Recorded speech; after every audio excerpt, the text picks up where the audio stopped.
Because we know that faith and family, not government and bureaucracy, are the true centers of American life.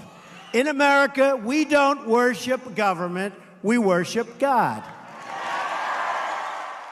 And welcome to the show, folks. Today is September 14th, 2017. My name is Christopher. I'm one of the members of the Board of Directors of the Humanity Party and also the spokesman.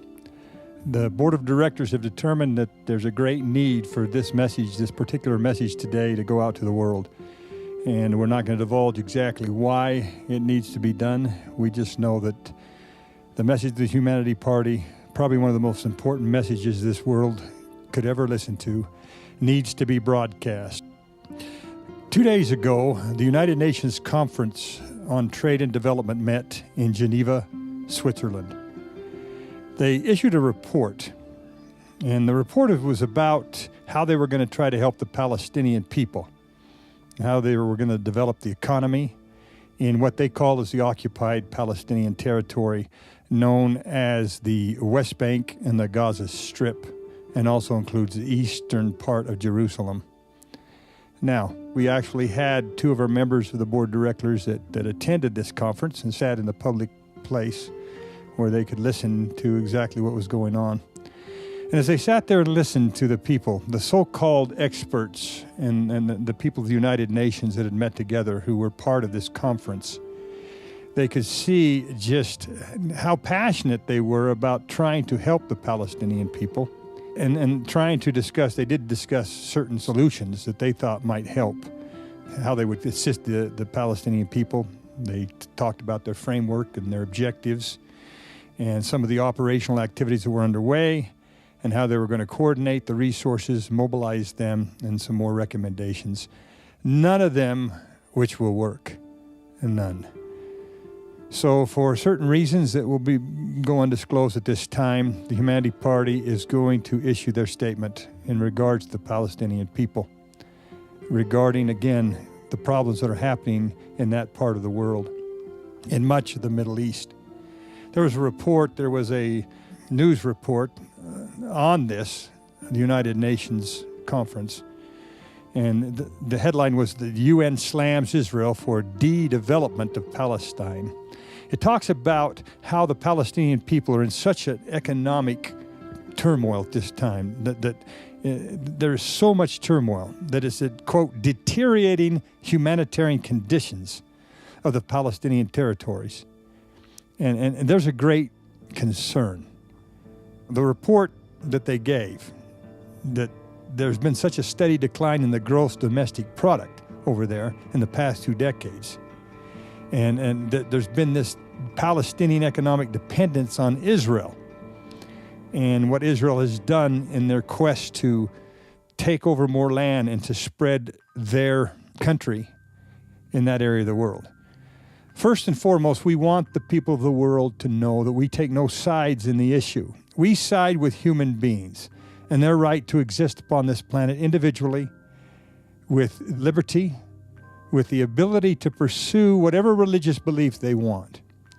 But we side with justice. We side with the reality that each human who believes in their personal opinion, whether that's religious opinion or not, each human being believes that he or she is right and that everybody else is wrong. Before we get into the plan that the Humanity Party will present to the world, the simplicity of what needs to be done to solve that problem over there so that both the Israelis get what they want and the Palestinians get what they want. Yes, both sides. Before we discuss the reality of what needs to happen, the simple solutions, we need to talk about why the problem exists in the first place. And we're asking the world to please listen to us. Please listen closely to what I'm about to say today. Please. We're asking the youth of the world, open your minds. We know that you've been born into a certain culture and a certain religion. That the basis of the conflict over in the Middle East all has to do with the conflict between Islam and Judaism. That's the basis of it.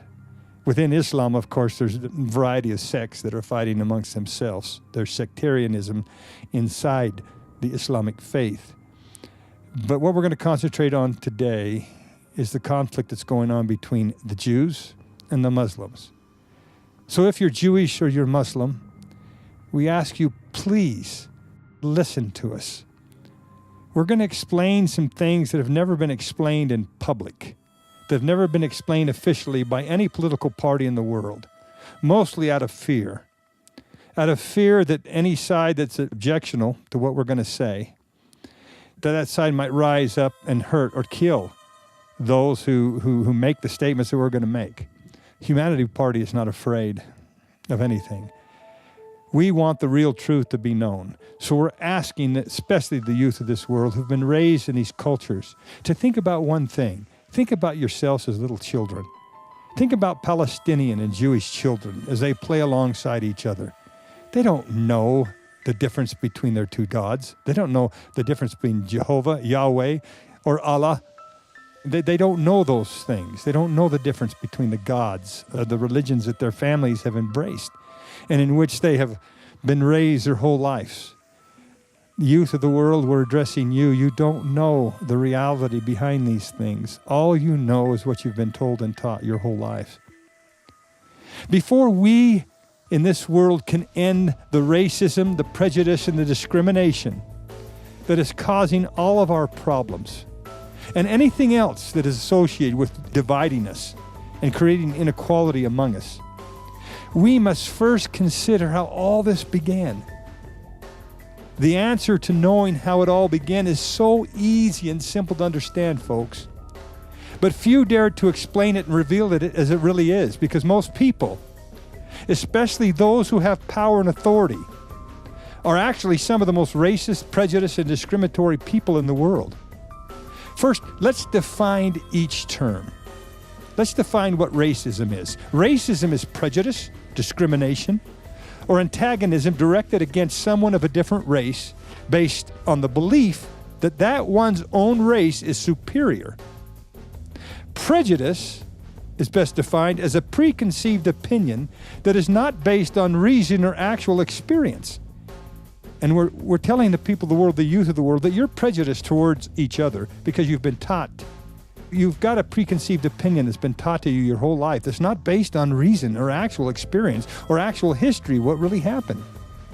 Discrimination is defined as the unjust or prejudicial treatment of different categories of people or things, especially on the grounds of race, age, or sex. But we need to include in that also religion. And I want you to listen to me, Muslims and Jews out there, and Christians, because all three of these three basic main faiths that exist throughout the world, the largest faiths in the world, are the ones that are causing all the problems. Everything about your religion began with the story of one man. Please open your minds. Please consider what we're about to tell you, the real truth about history.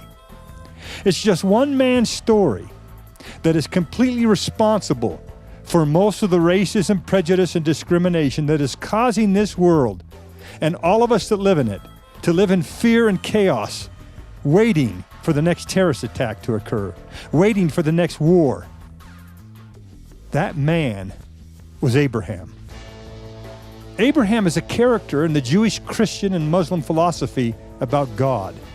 These religions believe that there is only one God, folks, and that this one and only God chose Abraham as the person, the only person from whose loins, from his descendants, that God's true people exist and would fill the earth.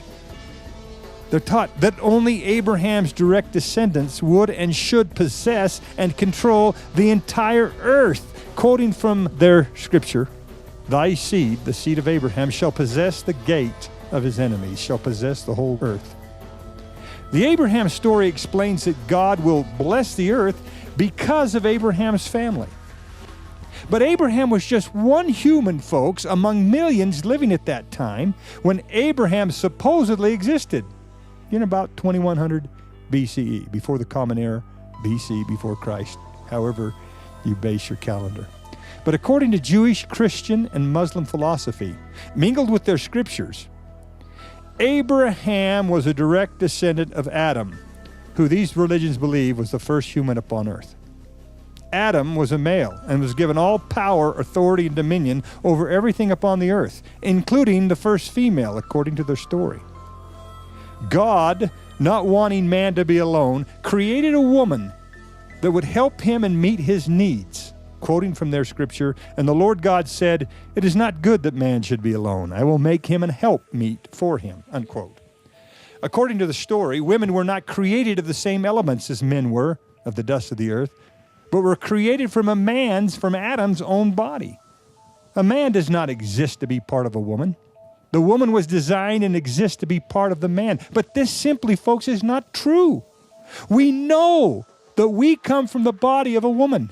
We know that. That is part of the empirical evidence of our existence. We do not come from the body of a man. We come from the body of a woman, from our mother's womb, at least at this point in time in our history.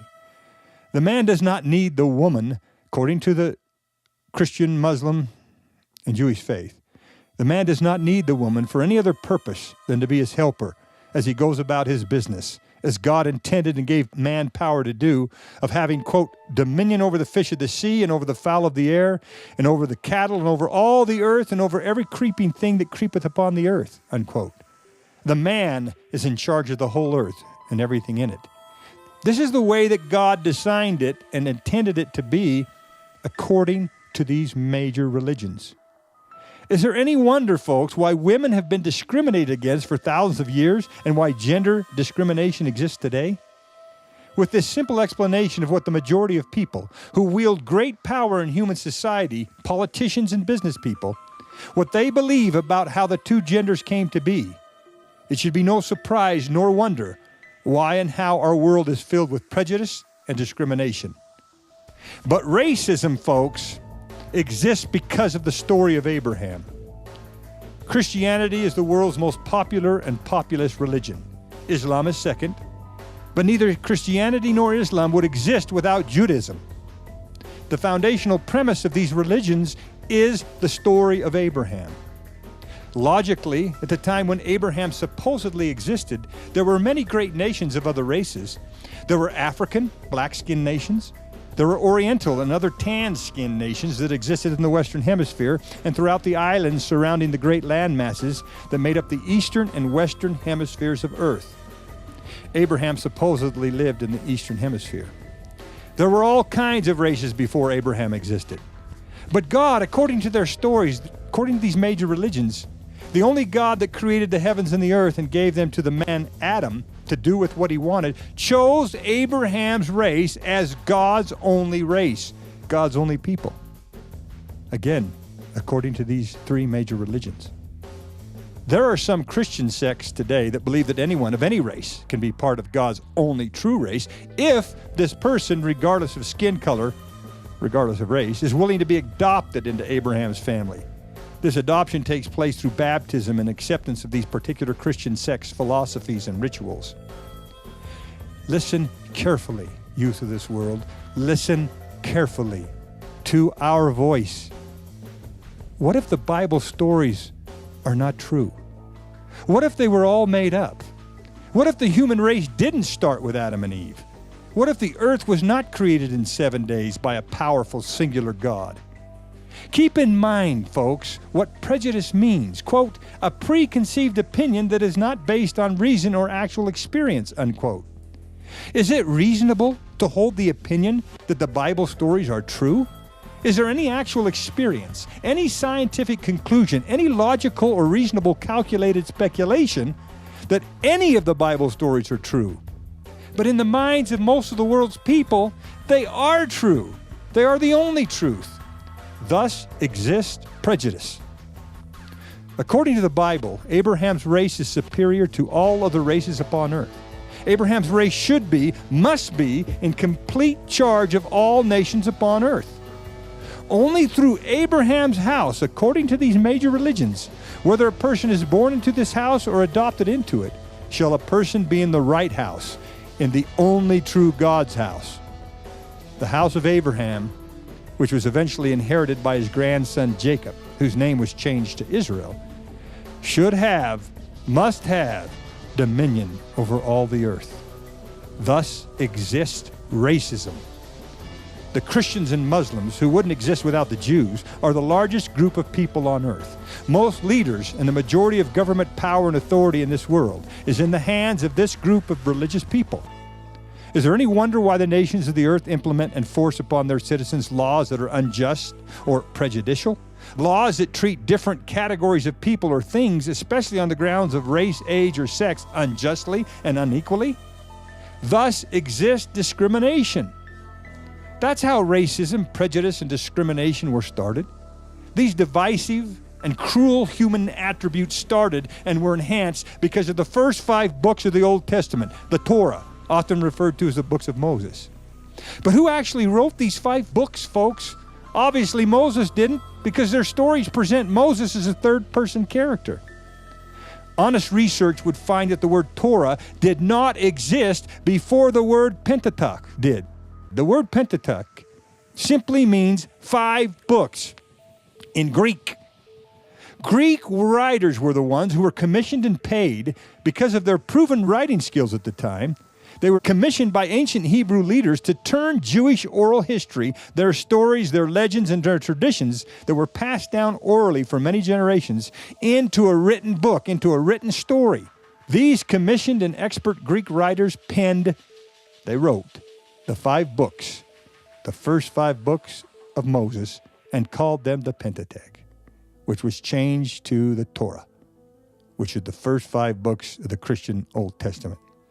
It was almost 1,000 years later when Greek writers were called upon again to create a story from the oral stories, legends, and traditions that were being passed down for many generations since the Pentateuch was first published, since they wrote the first 5 books of Moses. It was the Roman government at that time that commissioned the Greek writers.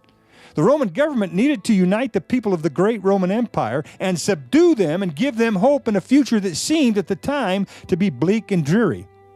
Thus, the New Testament was created. But these Greek writers were very wise. They knew what was going on in the world. They knew what caused racism, prejudice, and discrimination. So they included in their storyline an obvious clue that implied how silly the idea was that Abraham and his descendants were such an important race to God. Quoting the book, the New Testament, Matthew 3:9, quote, "And think not to say within yourselves, we have Abraham to our father. For I say unto you that God is able of these stones to raise up children unto Abraham." Unquote. Folks, you must consider that the stories of the Bible that are being used to corral our emotions, to control us, that have been the basis of terror in our societies for many, many thousands of years. You must consider that they were made up and that they were not true. We are either all equal human beings upon this earth, or we have no more importance to God than the stones that God supposedly created in putting the earth together, before man even existed. We need to consider the proper solutions. In order to do that, we must put aside our racism, prejudice, and discrimination. We must put aside all religious belief and consider a little child and what that little child needs as that little child wakes up in the morning and goes about their day. The Humanity Party has the solutions. No one else does, especially not the current government, religious, and business leaders of this world. The United Nations, this great conference on trade and development. As 2 members of the board of our directors sat there and listened to these guys' solutions, they couldn't believe it. Well, they could. They had a lot of experience in listening to ideas that simply won't work. But nobody in that conference had the courage to step up and say, you know what the underlying problem is in the Palestinian area over in Israel? It's religion. The Jews think that they're a much better race of people. They're more blessed, that God had given them that land. That's what they believe. The Palestinians fight back with their own form. Both sides are wrong. Both sides are going to end up continually divided and cause each other pain and misery unless someone finally stands up and says, wait a minute, let's think a bit. Let's consider our traditions and our beliefs and what divides us.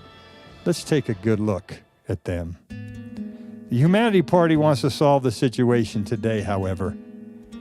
We are not of the opinion that we're going to get rid of religion anytime soon. We're going to convince the people of the world that the Bible is not true, that it was made up to control people's minds. We're not suggesting that.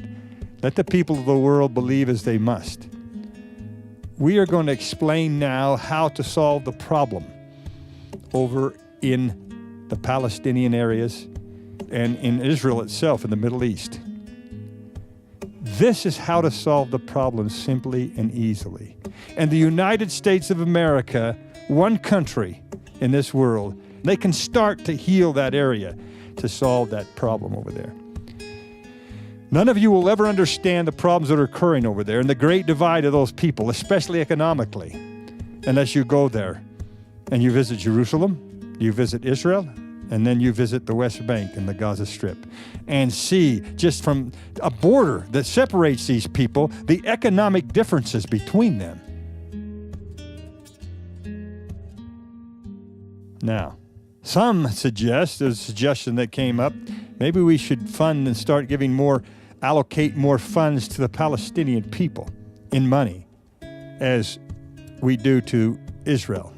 The United States of America gives $3.5 billion to Israel every year, basically, for their military, as they say. You don't want to give the Palestinian people money. You give them money, and you give it to the governments that control them. And the government that's basically in control over there is called the Palestinian National Authority. Okay? They're the ones who basically control things. You give them cash, what are they going to do with it?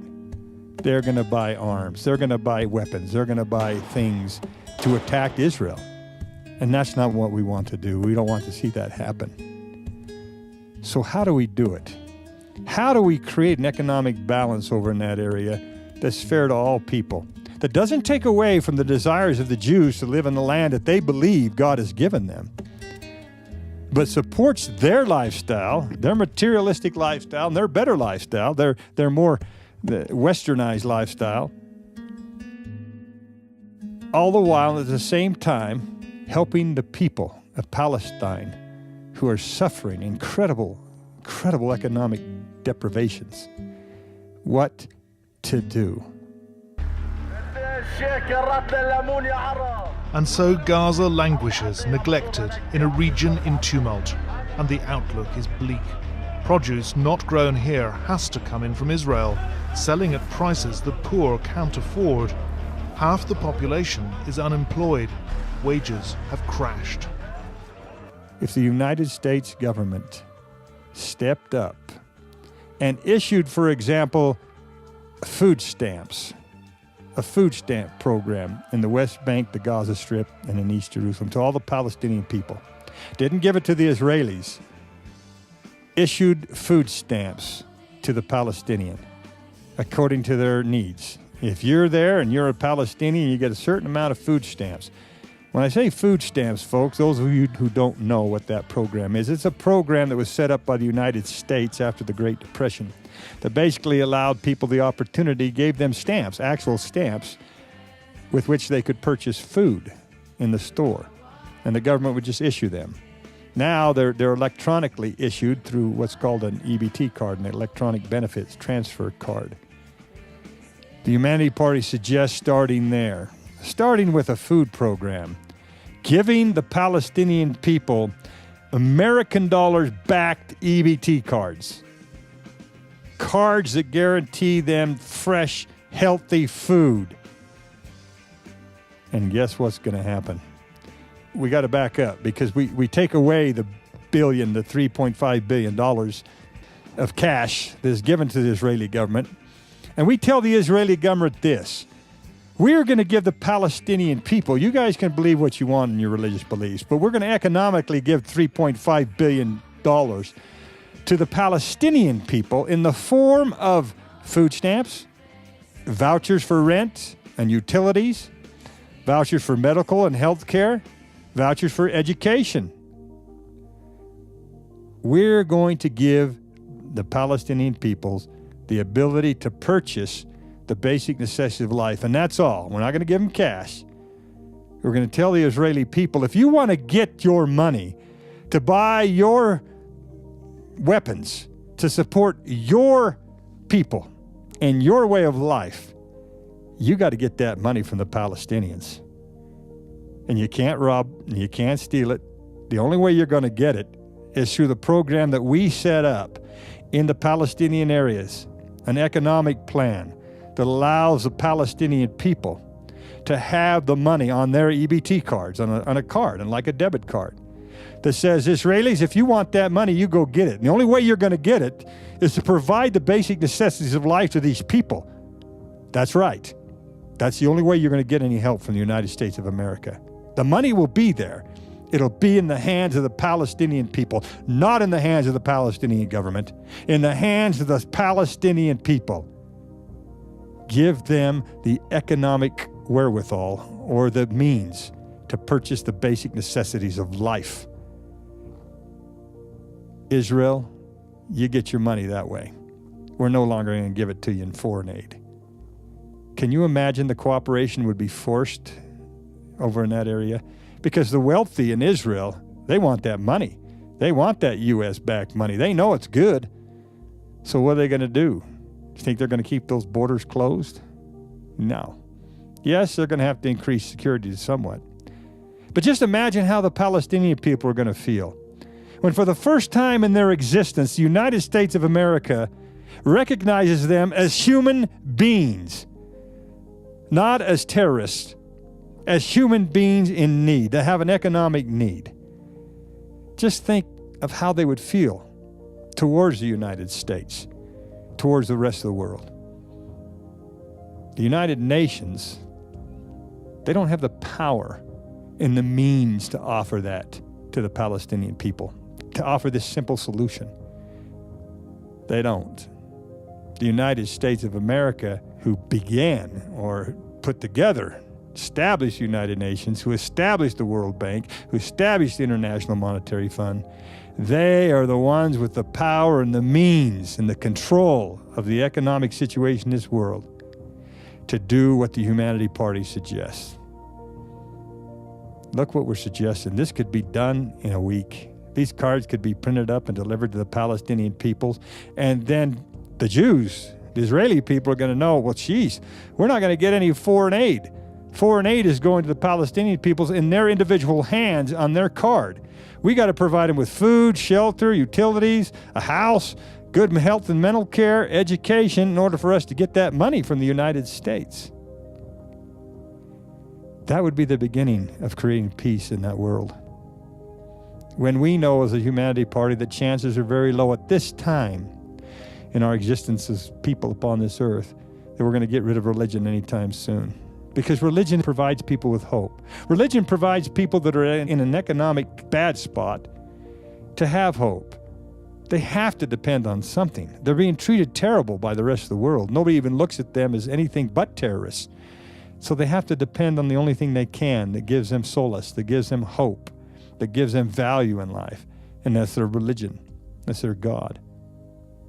So even though we've explained at the first of this broadcast exactly what the problem is, and what we hope eventually the youth of the world will come to realize, now we've presented the plan, the way that this can work, the way that we can start to bring peace to the Middle East, to that problem that is affecting the entire world in many ways, many ways. So, the title of this year's report is Beyond Austerity Towards a Global New Deal. And we deal with a number of issues that have to do with the global economic slowdown and the failure to take off. But I think more importantly, a central focus of the report is coming up with new ideas, alternatives that we can implement to respond to these patterns. And that's what we mean by towards a global New Deal.